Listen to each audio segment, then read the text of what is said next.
Hey, everybody, welcome to the Buffalo Plus YouTube channel. First, we'd like to thank you for being here. Make sure you subscribe, like, and comment. We appreciate all of the people that have done that, and we've got a special guest with us. You know how every week we get you ready for who the Bills are playing, and we're doing that for what they're saying in Jacksonville. Chris Porter's with us. You've been around there for a while. Tell everybody about your time in Jacksonville, how long it's been, and what it's been like. 13th season covering the Jacksonville Jaguars. I really don't feel like I've been here that long. But if you, whether you follow the Jaguars or not, you know we've had some very lean years over the last 13. Give you some perspective. One winning season in the last 13 years. That was 2017. We made that run to the AFC Championship, and fans were still saying Miles Jack was not down in that AFC Championship game. But that seems like decades ago when you think about all of the issues we've had with winning. People were really excited about when Urban Meyer was named head coach. Season ticket sales, they say, were increased by, they were 8 times what they were in previous years. But it has been an interesting marriage thus far. But I know we'll get into that later. Team 1-6. And I will say this. I know the Buffalo Bills, one of the best teams in the NFL, a team that many are saying is a Super Bowl contender. So usually when we play teams, if you want to get out of a rut, play the Jaguars. If you want to have one of those situations where you want to get your starters out of the game quickly when you're a dominant team, play the Jaguars. And we're just hoping that maybe the Bills will play down to their competition this weekend and not embarrass us. Well, they just had a game against Miami and they struggled. Of course, the Dolphins maybe are a little bit better, even though they lost to the Jags. It's interesting you talk about that 2017 season for the Jags because we were down there for the playoff game. That was Sean McDermott's first year. That was the end of the drought here, 20 years without the playoffs, and how things have gone a complete 180 if you look at it with what the Bills have done and what the Jags have gone from at that point when, you know, everybody was rooting for your team here because they didn't want the Patriots to go to the Super Bowl. And then look where they are now. But I want to start right out with the Urban Meyer stuff because, especially there, you tell me, are Saturdays bigger than Sundays in Jacksonville? I mean, is it still, that college feel? Like we've talked to people in Nashville, talked to some people in some other cities where it still feels a little more where there's excitement. And that leads me to a guy like Urban Meyer with his background at Florida. I can see why there was so much excitement when he came in. College football, high school football reigns supreme under first coach. But I want to say this. If this Jaguar team even gives these fans a glimmer of hope, hold on, I got to issue my computer here. If they give their fans even a glimmer of hope, Mike, they'll come out. They will support them. I want to go back to 2017 for a second because to give you an idea of what success did to this city. In 2017, once we realized that this team is for real, we had that we call our defense Jacksonville, led by the likes of Calais Campbell, Malik Jackson.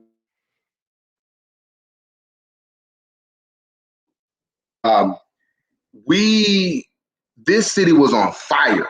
There is no better place to live because we're so starved and crave for football. It's that. And then for us to go from a team that surprised many in 2017, Blake Bortles was the quarterback. We had this great defense to go from being a play away from playing in our first Super Bowl to what we are now. It's hard. Sometimes you really feel like, is this a joke? Is this a dream? Can I please, or a nightmare? Can I wake up from this nightmare? And then when you get Urban Meyer, as you said, a guy that had tons of success right down the road in Gainesville, also at Ohio State, basically won wherever he's gone. You can understand why people, because we're so connected to the college football scene here, why so many people were excited about Urban coming to Jacksonville because he's win wherever he's gone. Now, you and I both know winning in college does not necessarily translate to the NFL. We're seeing that now.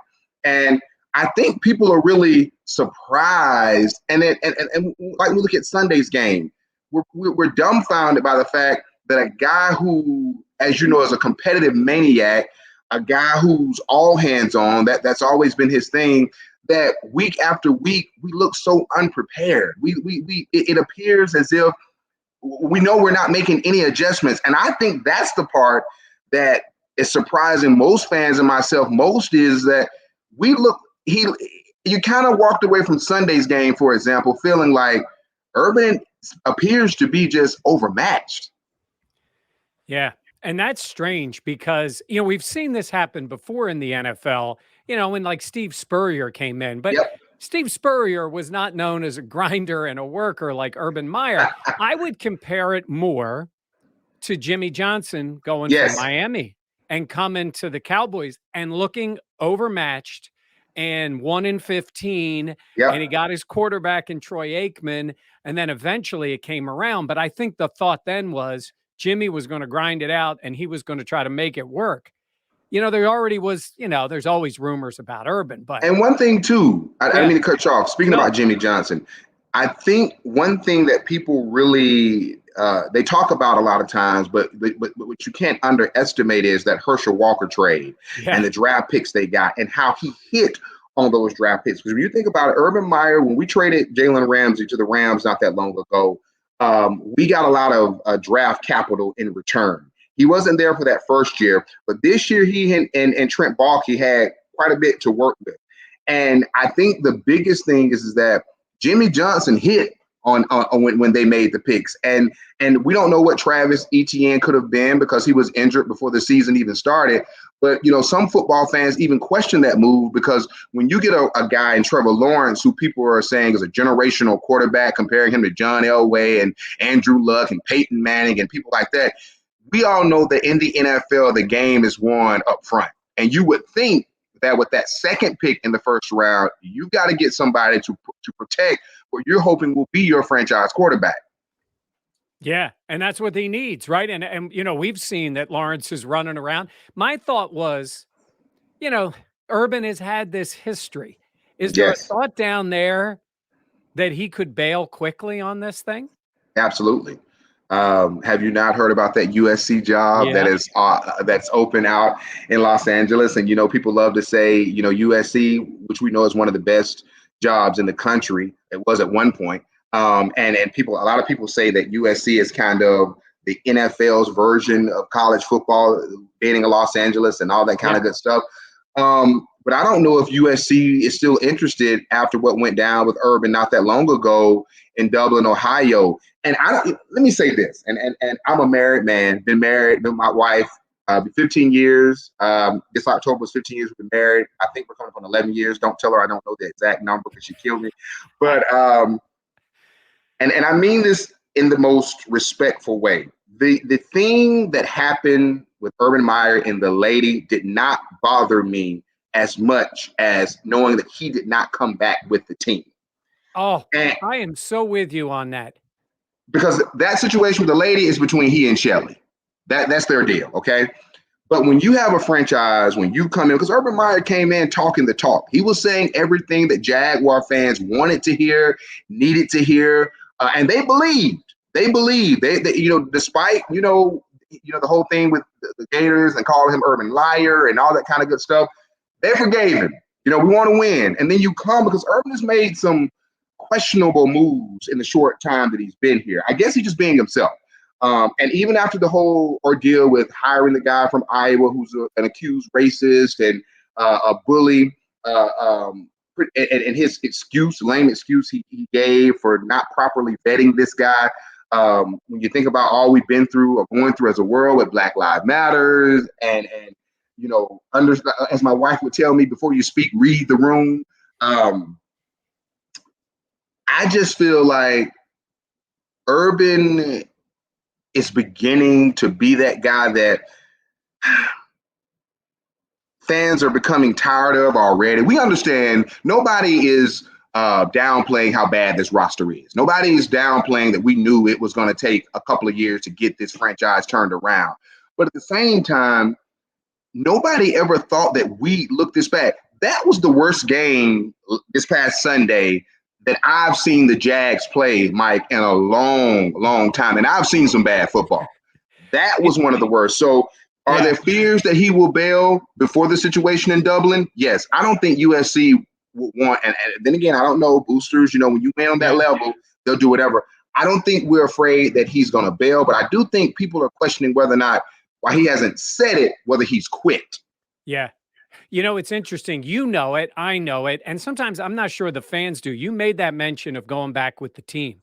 I mean, go back to high school teams, college teams, the coach, everybody is traveling together. It would have to be very unique circumstances for Yes, someone to not be on that. You know what the teams do. The game ends within a couple hours, man, they're on the plane leaving. And that's the life in the NFL colleges. And for a coach to not be there with his team was so strange, and it wasn't extenuating circumstances of some family issue. He's just out with his boys. I was stunned by that. You're right. The other part is his personal life. It's bad decision making. It's things you yes, tell the players not to do, but yes. that part says a lot about who he is on a daily basis to me from the outside.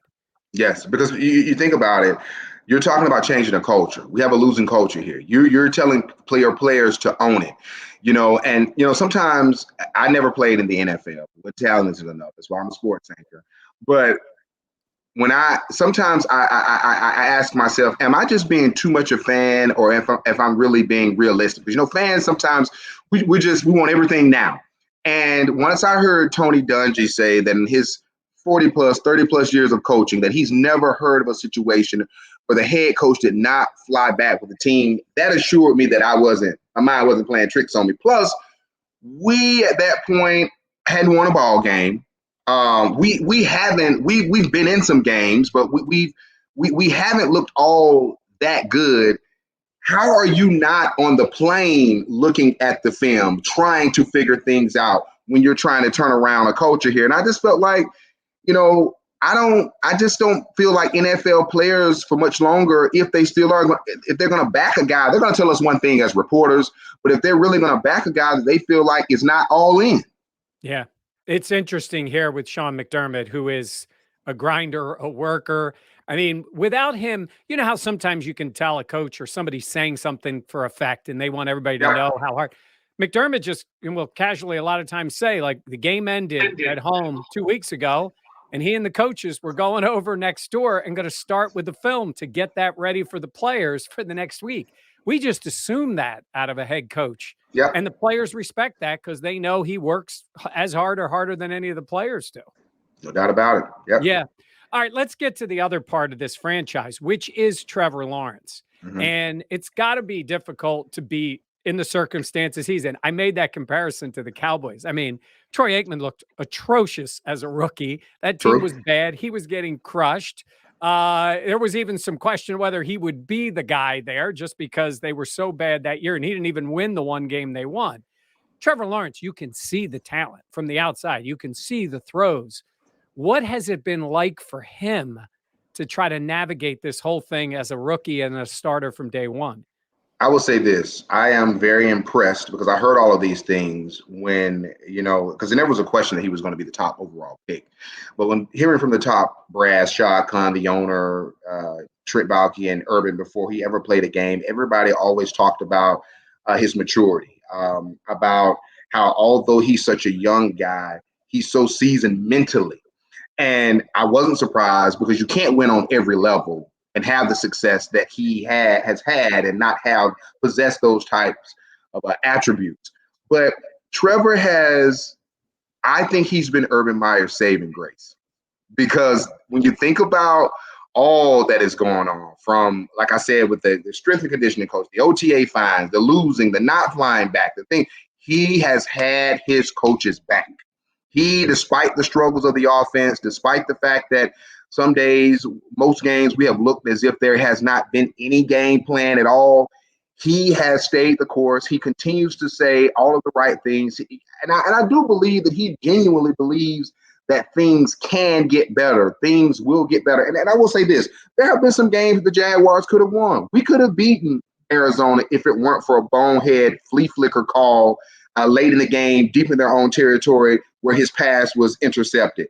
We played Cincinnati. We were in that game to the end with the Bengals. But Trevor, he makes some throws that make you just go, ah. I mean, like, this dude is serious. On the flip side, he reminds you that he's a rookie. Yeah. Because of some of the decisions he makes. But also, I feel like the coaches, the offensive side of the ball, they can do a better job of scheming and game planning. No, we don't have any receivers that can create space on their own. No, we don't have a tight end that's going to scare you. But at the same time, schematically, I think the Jaguars can do a better job of helping him develop. Because here's what I don't want to happen. And I know we got to be patient. I don't want it to be like a Detroit Lions situation where you had a Matthew Stafford who's, came out of Georgia, so gifted, 12 years of pretty much football. He leaves and goes to Los Angeles and plays his best ball. I hope that the Jaguars and Urban Meyer can find a way to grow this year. And if there are any changes that need to be made on that coaching staff, make them and bring in the personnel so that this young man can be successful. Because as you and I both know, when you're a top pick, being the top pick is great, but Lord knows you want to go to a situation where you're going to be able to develop and grow. You don't want to go somewhere where you're going to, you're your top pick, but they never put the right people around you and they don't have the right coaching staff. Yeah. For Bills fans are going to be watching on Sunday, who are the talented guys on offense? Like, I know you have Shenault, you got Robinson, you've got some players that I think fans would recognize, but if you're the Bills defense, who are you focused on with the Jags? Well, unfortunately, with the issues we've had along that offensive line and with James Robinson being day-to-day because he sustained a heel bruise in that loss to Seattle, this offense, to me, and from what I've seen, isn't much of a threat without James Robinson in that running game. Jamal Agnew has stepped up on special teams. They've now given him some more time on the offensive side of the ball. But if there's one guy you might want to focus on, and the guy that has really been Trevor Lawrence's safety net is Marvin Jones, the veteran. He's the guy that has been so consistent preseason, regular season. He is Trevor Lawrence's go-to guy. We lost DJ Chark due to injury a few weeks ago. So, if you get pressure on Trevor, you take away Robinson. Yeah, you worry about Shenault. Yeah, you worry about Agnew. But Marvin Jones has been his guy. And Urban Meyer talked yesterday about, we're throwing the ball to Agnew a lot because, Urban Meyer likes his speed guys. But why are we getting Laviska Shenault more involved in the offense? And he says that's something he's discussed with the coaches. But Marvin Jones will be the guy offensively that you need to keep your eyes on. Fans remember this from the playoffs and anytime they've been down to Jacksonville. That's what I wanted to ask you about. I'll say chant. I'm trying to think of the best way to phrase it. Duval. That. Okay, it's the county, right? And that is that a Jaguars thing or is that a Jacksonville thing? It is a Jacksonville thing.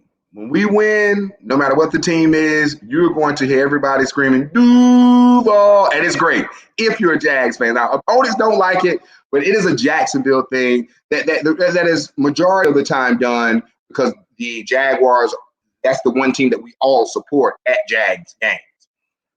All right, so that's what they're going to hear when they hear that chant, because sometimes people like – it's Erie County for Buffalo, but I don't hear anybody chanting Erie. But wait, Mike, hold on. One thing I learned from that playoff game, if we go back, and that is that Bills Mafia is a force to be reckoned with. Oh yeah. And I'm gonna tell you, you guys came to that playoff game because we've had our attendance issues, and even with success, we were filling the stadium. But if my mind and I'm getting old, and with COVID, I can't remember things the way I used to because it seems like with this pandemic, everything seems so long ago. If my memory serves me correctly, Bill Mafia was there very, very, very strong. Yeah. So yeah. With our struggles this year. Game. Yeah, it was the first playoff game in 20 years. So yes, they were very excited. And there'll be Bills fans down there.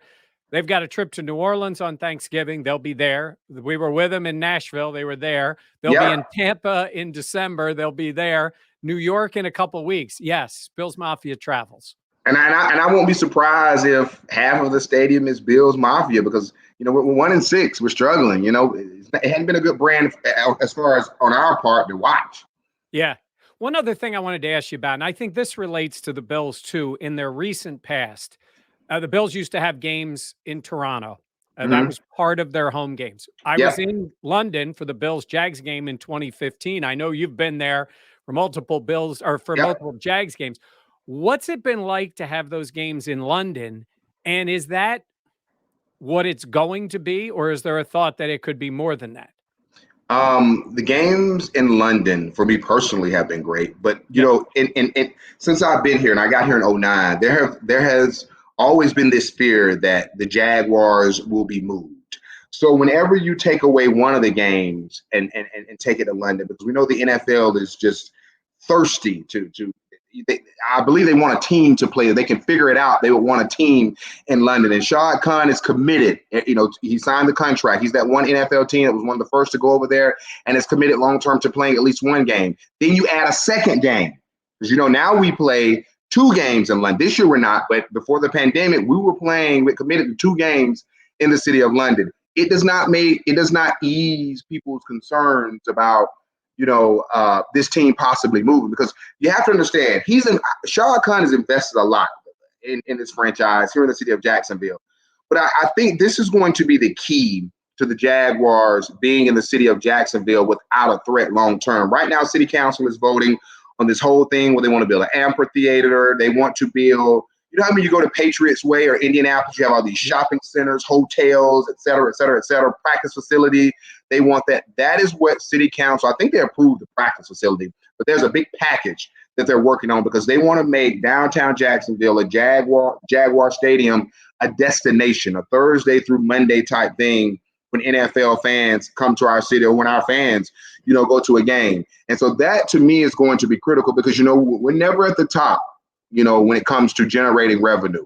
And I don't care what these owners say, it's all about money. You got the bottom line.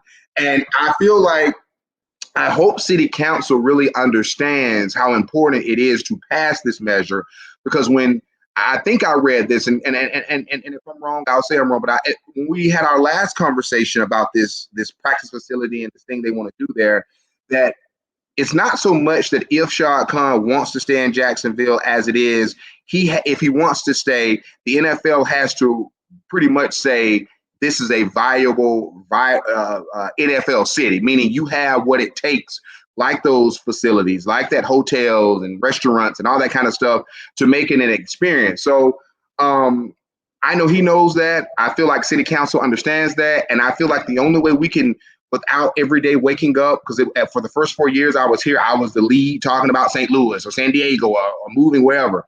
I think we got to have that. I feel like he's committed to Jacksonville, but Jacksonville has got to commit to this team.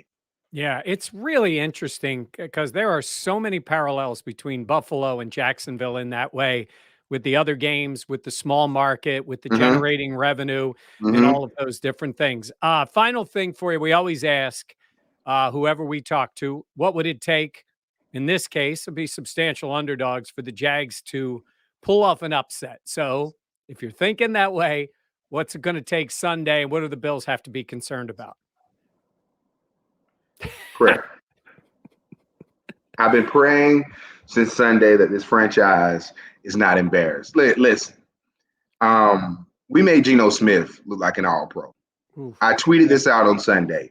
If you need a win on your schedule, if you're struggling and you need to get things turned around, schedule the Jags. I mean, it will be a major upset if we beat the Buffalo Bills. You guys only have, I think, the number 1 offense, the number 1 defense in the NFL. You've got a stud quarterback in Josh Allen. You got Diggs. I mean, even mediocre receivers light us up. And we just have not been we haven't done a good job of protecting Trevor Lawrence. Yeah. We would have to do everything almost absolutely right, offensively, defensively, special teams, or you guys would just have to not show up. I mean, like physically not just show up. But, a lot of times, as we know, when you come in heavy favorites, sometimes good teams overlook the bad ones. And I said it before, we need you guys to play down to our level to have a chance. Yeah. Whether or not that's going to happen, we got to wait and see. I don't think it works in our favor considering how you struggled against the Dolphins and you guys want to get it back right. But prayer and you guys playing down to our level is how we're going to beat you guys on Sunday. You might have something, though, because I don't know if you noticed that the Manning cast guests had all lost right after they were on, including Brady. Yes. Josh Allen was on the Manning cast last night. Uh-oh. So it's a curse. There's a concern of the curse of the Manning cast. We'll take it. We need a win in the worst way. We'll take it. Oh, and by the way, you mentioned the name. You got your own Josh Allen down there because fans are going to Yes. hear that name too. So, Urban Meyer was raving about him and his yeah, performance on Sunday. yeah. But we need some of the other guys on that side of the ball to be more consistent. They're gonna need a lot of that. All right, you've been great. I want you to let everybody here know how they can follow you. I follow you on Twitter. Let everybody know and what they can expect if they're coming down to Jacksonville. All right. You can follow me on Twitter. It is at Chris Porter FCN.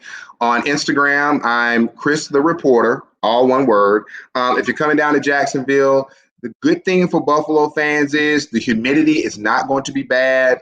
Our weather now is like between that 70 to 75 range, low humidity, so you don't have to worry about that. And don't be surprised. And as much as it pains me to say this, see more Bills fans than you do Jags, or about the same amount on Sunday. I mean, teams with strong followings, when they come here, you can see it in the stadium. You can see it. Well, But great weather. Yeah, we're looking forward to the weather, looking forward to coming down, and I'll see you down there. So thanks very much again. Chris Porter from Jacksonville, been covering the team a long time. Great insight to what's going on with the Jags, and we really appreciate it. And thanks to all of you for watching again here on Buffalo Plus for our team. Make sure you subscribe, like, and comment, and we'll catch you the next time on Buffalo Plus.